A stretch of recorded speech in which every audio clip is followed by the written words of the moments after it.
हमने वो भी तो इंश्योर करनी है कंप्लीटनेस। टिक लगाना होता है। सर ISA 700 और 701 दो स्टैंडर्ड्स आज बहुत छोटे वाले कवर कर लेंगे, और कल हमारा एक ग्रैंड सेशन है जो कि 4 घंटे में मुहित है। चांसेस हैं कि शायद वो आधा घंटा ऊपर जा सकता है, नो वन नोस। तो शुरू करते हैं one of the shortest session. Sir autumn 16 के बाद चैप्टर 14 में ISA 700 के ऊपर कोई सवाल उसने टेस्ट नहीं किया। in relation to the audit report on financial statements and the contents discuss करें जो नीचे की दो बातें हैं, क्या वो अप्रोप्रिएट है या नहीं है। पार्ट ई पहले देख लेते हैं 2 नंबर का। तो audit report can only be signed in the personal name of auditor. गलत है, फर्म का नाम भी आ सकता है और पर्सनल नाम भी हो सकता है, और बोथ। तो 2 नंबर के लिए ये 3 बातें आप लोगों ने मेंशन करनी है। The description of the auditors responsibility for the audit of financial statements should be included with in the body. 3 बातें हैं, बॉडी में भी आ सकता है, एज एन अपेंडिक्स आप उसको लगा सकते हो, और वेबसाइट पे डाल के उसका लिंक वहाँ पे आप शो कर सकते हो। तो 3 नंबर के लिए उसने आपसे 3 बातें टेस्ट करनी। फिर एक्सपेक्टेशन गैप क्या है बताएं, उसकी 3 एग्जांपल्स। ये क्या होती है? पब्लिक की सोच वर्सेस हमारा काम। पब्लिक समझती है कि हम लोग फ्रॉडियो को पकड़ते हैं, नहीं पकड़ते हैं। पब्लिक समझती है कि हम लोग तमाम अकाउंट्स को वेरीफाई करते हैं, सैम्पलिंग पे काम करते हैं। पब्लिक समझती है कि हम जाके पहले अकाउंट्स भी बनाते हैं, ये हम नहीं करते। पब्लिक समझती है कि हम लोग कंट्रोल्स के ऊपर टेस्टिंग भी करते हैं, हम लोग नहीं करते। तो पब्लिक क्या सोच रखती है और हम लोग असल में क्या काम करते हैं, वो जो डिफरेंस है, that is called expectation gap. कहाँ काम करते हैं? वो समझते हैं कि हम जाके कंट्रोल्स बनाते हैं, हमारा काम बनाना तो नहीं है ना। और हम लोग क्या काम करते हैं, जाते हुए उनको एक लेटर दे देते हैं, जिसको हम कहते हैं letter of weakness. Sir differentiate कर दे बिटवीन FPF और CF, यानी कि fair presentation framework and compliance framework. कर देंगे? कोई एक एग्जांपल अगर मुझे मिल जाए। इसकी क्या है और उसकी क्या है? कंपनीज एक्ट या टैक्स लॉस।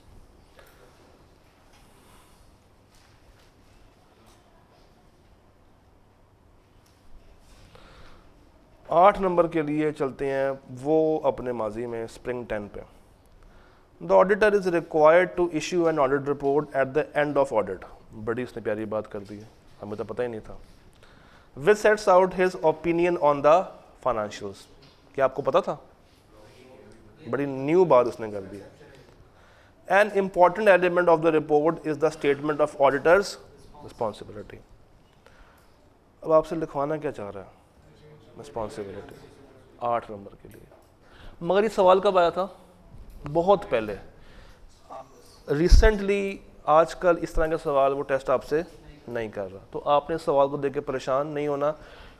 अगर होना ही है परेशान तो कोई सी 5 रिस्पॉन्सिबिलिटी याद कर लें, 8 ना करें, 5 के करीब याद कर लें, शायद 2-3 मार्क्स के लिए पूछ लें। तो छोड़ना बिल्कुल भी नहीं है, मगर 5 नंबर के लिए या 8 नंबर के लिए 5-6 बात अगर याद कर भी लें तो आप ही का फ़ायदा है, उसका कोई नुकसान आपको नहीं होगा। सर नीचे वो कह रहा है कि एक रिपोर्ट बनती है एज पर कंपनीज एक्ट और एक बनती है एज पर ISAs। तो डिफरेंस बता दें। क्या बता दें? डिफरेंस बता दें, या लिस्ट कर दें एडिशनल रिपोर्टिंग रिस्पॉन्सिबिलिटी जो कि हम उसमें बताते हैं और उसमें नहीं बता रहे होते। याद है किताब में डिफरेंस दिया हुआ है, वो आ सकता है। 701 के एंड पे जाएं। 701 के एंड पे आपको एक टेबल मिलेगा। नहीं 701 का भी कहाँ पे पूरा हुआ है? 701 के एंड पे ये। तो वो एक डिफरेंस है जो कि आ सकता है, लिखना चाहें तो लिख लें। खैर मैंने इसलिए भी कहा था एंटर होने से पहले कि हम ये 2 सवालों को माइनस कर देंगे क्योंकि ये आजकल के ट्रेंड से बिल्कुल ही बाहर हैं। तो जो सवाल आपको प्रैक्टिस करने चाहिए वो यही 3 है, वो यही 3 है। डन? या हम लोग एक सवाल नॉर्मली टेस्ट करते हैं क्लास टेस्ट के अंदर, जिसमें हम आपको एक रिपोर्ट देते हैं और आपसे कहते हैं कि उस रिपोर्ट में से गलतियां निकालें। तो अगर अच्छी प्रैक्टिस करनी है तो वो सवाल एक दफ़ा दोबारा से सॉल्व कर लें।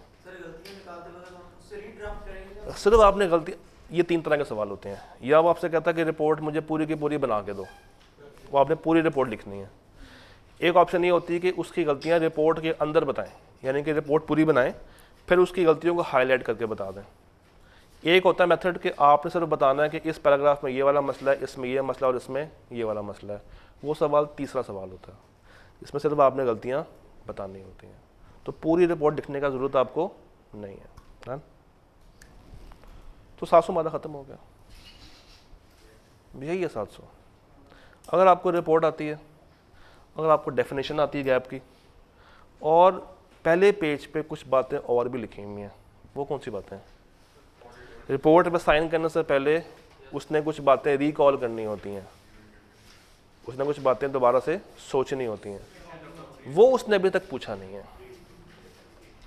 अभी तक उसने कोई ऐसा सवाल नहीं पूछा कि रिपोर्ट पे ओपिनियन डालने से पहले या रिपोर्ट पे ओपिनियन के ऊपर साइन करने से पहले या लिखने से पहले वो एक दफ़ा क्या चीज़ें फिर से एवेलुएट करता है।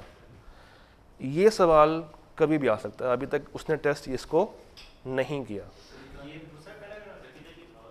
700 का फर्स्ट पेज जहाँ पे डेफिनेशन है, उसके बिल्कुल नीचे, उसके बिल्कुल नीचे रिपोर्ट से बिल्कुल ऊपर फॉर्मिंग एन ओपिनियन, कि ओपिनियन को ड्राफ्ट करने से पहले वो एक दफ़ा बैठ के क्या क्या चीज़ें फिर से एवेलुएट करता है।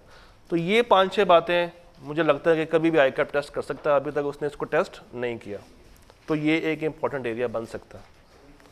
जी क्या? नहीं, वो हर काम करना ही उसकी रिस्पॉन्सिबिलिटी तो है। तो आप कह सकते हैं, अपनी अंडरस्टैंडिंग के लिए आप कह सकते हैं। सर कुछ क्वेश्चन ऐसे होते हैं जो कि पता नहीं लग रहा होता है कौन से चैप्टर से हैं। फॉर एग्जांपल अब जैसे उसने कहा है कि ऑडिट रिपोर्ट से पहले क्या प्रोसीजर होंगे, क्या ऑडिटर को करना पड़ेगा। ठीक है, तो ये किस चैप्टर में आप मज़ीद क्लासीफाई कर सकते हैं? उसके अलावा कहाँ पे लेकर जा सकते हैं?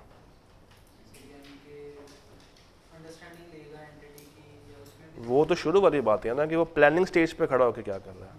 ये वो स्टेज तो नहीं है, ये तो हम एंडिंग पे खड़े होंगे आके। प्लानिंग की सोच और है, एंडिंग पे तो सोच और है ना उसकी। प्लानिंग में क्या था कि टीम कौन सी जाएगी, कितनी कॉस्ट होगी, मैं किस बंदे को कहाँ कहाँ पे एलोकेट करूँगा, स्ट्रेटजी क्या होगी, प्लान किस तरह बनेगा, कौन कब क्या काम करेगा, क्या मुझे रब्ता करना चाहिए पिछले वाले के साथ, वो तो वो वाली बातें हैं। यहाँ पे क्या है कि ओपिनियन को ड्राफ्ट करने से पहले, अब जब वर्ड आ गया ओपिनियन की ड्राफ्टिंग, तो मेरा नहीं ख्याल कि आपको कहीं लेफ़्ट राइट जाना पड़ेगा। हाँ, मैक्सिमम भी कंफ्यूज होंगे तो कहाँ पे होंगे, 700 में और 705 में। मगर जब वो वर्ड यूज़ कर रहा है अनमॉडिफाइड ओपिनियन, तो फिर आप 700 पे जाएंगे। और अगर वो वर्ड यूज़ ना भी करें तो कोई भी ओपिनियन हो, उसको लिखने से पहले उसने ये वाली बातें वेरीफाई करनी ही करनी है, चाहे वो मॉडिफाइड हो चाहे वो अनमॉडिफाइड हो। डन? और कुछ समझ भी आई है? 701 कितने सवाल हैं इसके? तो शुरू करते हैं। वो कहता है बताएं कि इस जुमले में क्या क्या मसले हैं।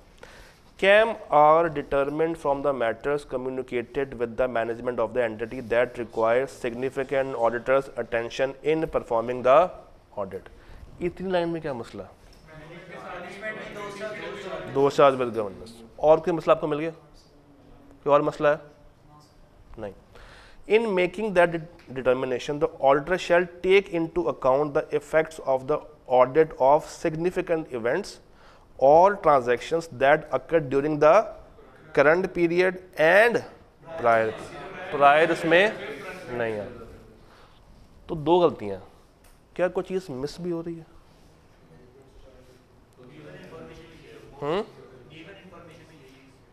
ठीक है, मार्क्स 3 है। मुझे लग रहा है कि एक आधा पॉइंट हम मिस कर रहे हैं। क्या पॉइंट हो सकता है वो?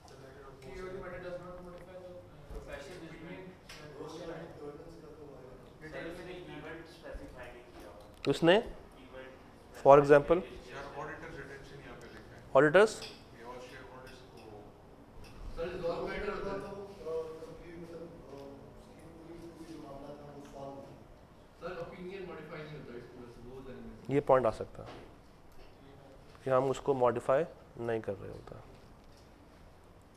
ये सवाल भी मज़े का था, इसी में पूछिए, मगर सवाल शुरू कहाँ से हो रहा है कि ऑडिट मैटर्स आर डिटरमिन्ड।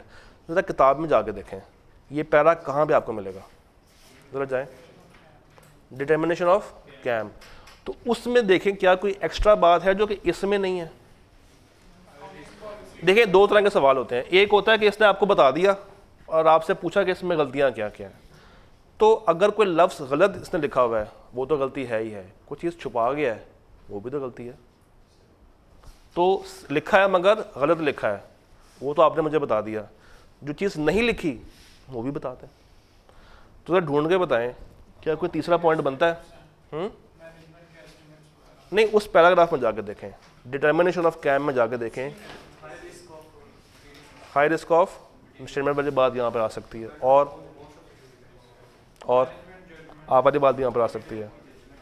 तो 3 नंबर आपने फिर पूरे करने हैं, 2 हमें मिल गए थे और एक आपने एक्स्ट्रा पॉइंट इसमें ऐड कर देना। डन? क्या कभी उसने आपसे कहा है कि कैम लिख के दिखाएं? कभी कहा है उसने आपसे? कभी कहा हो? कभी कहा है उसने? हाँ, आज तक नहीं कहा कि मुझे कैम लिख के बताएं। आ सकता है, आपसे कैम लिखवा सकता है। CFAP के ऊपर वो रेगुलरली एक सवाल दे रहा है, वो आपको एक इशू देता है और आपसे कहता है कि ये वाला कॉन्टेक्स्ट है, अज्यूम करें बाकी की सारी इंफॉर्मेशन खुद ही से और मुझे कैम ड्राफ्ट करके बता दें। क्या? नहीं, पहले डेफिनेशन आएगी कैम की, उसके नीचे आप उसको बताएंगे कि आपका इशू क्या है, और राइट साइड के ऊपर बीच में लाइन लगा के आप लिखेंगे कि हमने इसको कैसे एड्रेस किया। 701 में जाकर देखिए, इसका पैटर्न बना हुआ।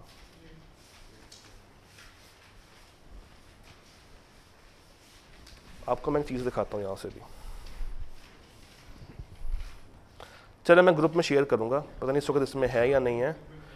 मैं आपको कुछ 14-15 कैम्स भेजूँगा जिसमें इशू होगा और उसके आगे उसके रेलिवेंट प्रोसीजर्स होंगे, तो वो आपने एक दफ़ा रीड ज़रूर कर लेना।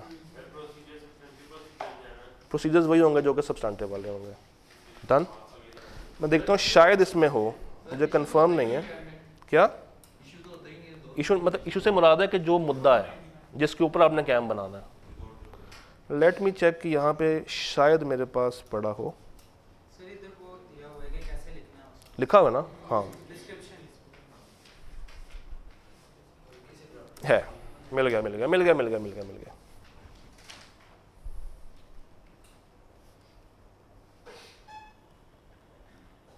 ये देख रहे,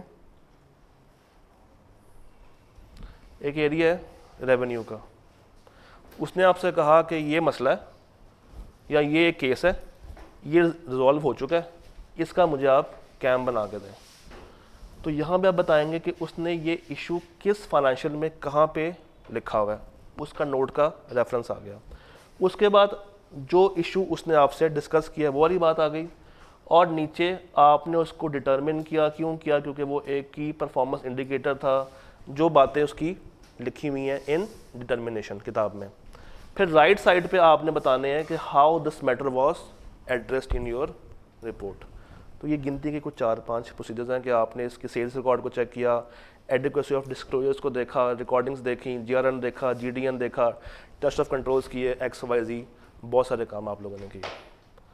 ICAP ने आज तक कैफ लेवल पे टेस्ट नहीं किया, चाहे तो कर सकता। ऐसे 7-8 नंबर के जो आपको कह दे कि भाई कैम लिख के बताएं।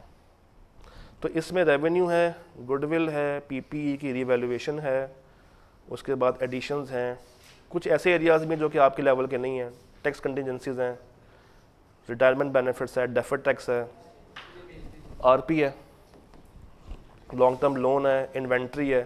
तो ये कुछ इजी एरियाज़ में हैं जो कि आपसे वो टेस्ट कर सकता है। ये मैं डॉक्यूमेंट आपसे शेयर कर दूंगा, इसको आपने प्रैक्टिस ज़रूर करनी है। 700 और 701 के सवाल बहुत कम है, मगर इसकी प्रैक्टिस पे आपने टाइम लगाना है कि अगर लिखने पे आ जाए तो हम इसको कैसे ड्राफ्ट कर सकते हैं। हो जाएगा। सर हमने उस एरिया के प्रोसीजर उस एरिया के प्रोसीजर्स आप बताएंगे सब्सटेंटिव वाले, कहाँ पे, how the matter was addressed, और यहाँ पे आप बताएंगे कि उस फाइनेंशियल्स में उसका रेफरेंस क्या है और आपने क्यों इसको कैम समझा। ये लिखा हुआ है 701 की डिटर्मिनेशन में, तो ये बातें यहाँ पर आ जाएंगी और वहाँ पर आ जाएंगे उसके सब्सटेंटिव। डन। अच्छा जी, Sony limited. The management of Sony Limited has changed its revenue recognition policy. As the engagement partner, you are satisfied with the accounting and disclosures related to the change. Further, the impact of change is significant. Discuss करें report में इसका क्या impact आएगा और specify करें procedures. In short, यही पूछ रहा था आपसे। एरिया कौन सा? रेवेन्यू का।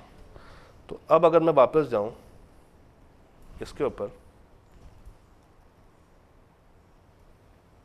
तो अगर आप ये वाली बातें भी लिखाएंगे सफिशेंट माना जाएगा।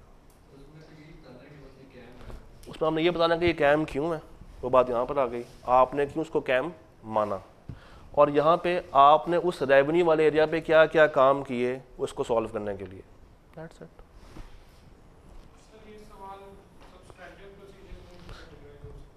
नहीं, क्योंकि स्पेसिफिकली कैम के अंदर रहते हुए वो आपसे कैम टेस्ट कर रहा, उसने रिपोर्ट का नाम भी ले लिया। रिपोर्ट पे इम्पैक्ट बता दो, तो रिपोर्ट पे इम्पैक्ट क्या आएगा, in the form of KAM आएगा, क्योंकि ये कोई ऐसी चीज़ नहीं है जिससे रिपोर्ट मॉडिफाई हो रही हो, ठीक है ना। तो आप उसको कैम में डाल के बता दें। नहीं नहीं, डिटेल में नहीं जाएंगे, बस इतना बहुत है, इतना इज सफिशेंट। ये मैं आपसे शेयर कर दूंगा इंशाल्लाह ताला। ये सर 6 नंबर का है गालिबन, शायद लिखा नहीं हुआ यहाँ पे, मुझे याद पड़ा 6 नंबर का था।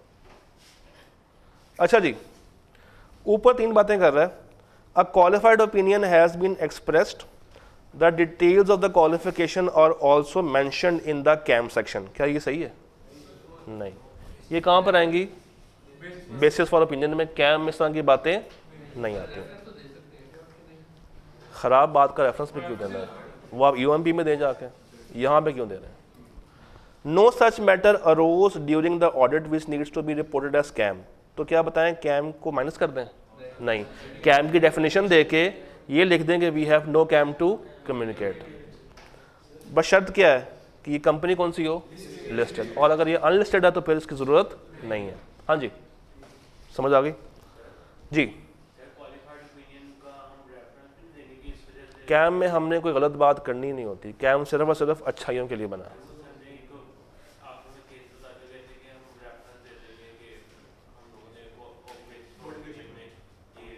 बेसिस फॉर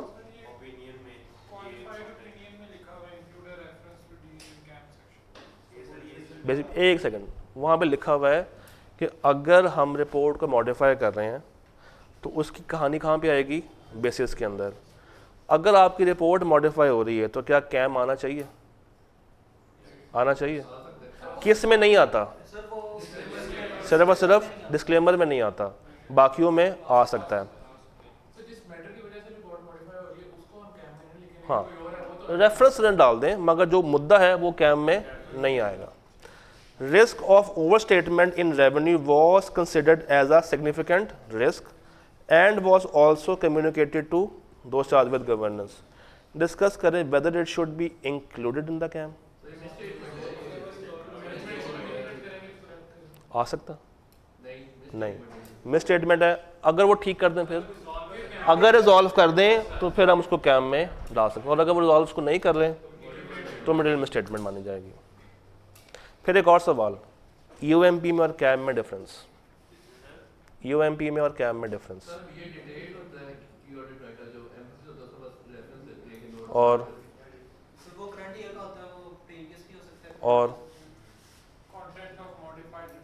एक से मॉडिफाई होता है, एक से मॉडिफाई नहीं होता। एक लिस्टेड के लिए ज़रूरी है, एक नहीं है। कैम अगर ना भी हो स्टिल मुझे उसको डिफाइन करना है, उसको हमें डिफाइन करने की ज़रूरत नहीं है। और कैम डिस्क्लेमर में नहीं आता, वो आ सकता है। तो इस तरह की 5-6 बातें आपके माइंड में हर वक्त होनी चाहिए। ये सवाल भी आए कि आप कभी ना कभी निकाल सकता है। डन, वो शॉर्ट होता है। मुक गया सेशन, दी एंड हो गया। शॉर्टेस्ट सेशन, और गालिबन शायद कोई 15 मिनट का हुआ होगा, मगर हम इसका बदला कब लेंगे आपसे? कर लेंगे आपसे 3:30 से ऑनवर्ड्स, जब तक आपके सवाल रहेंगे। हैं? नहीं, आपके अलावा जब तक हमारे सवाल रहेंगे। ठीक है जी, अल्लाह दे वाले।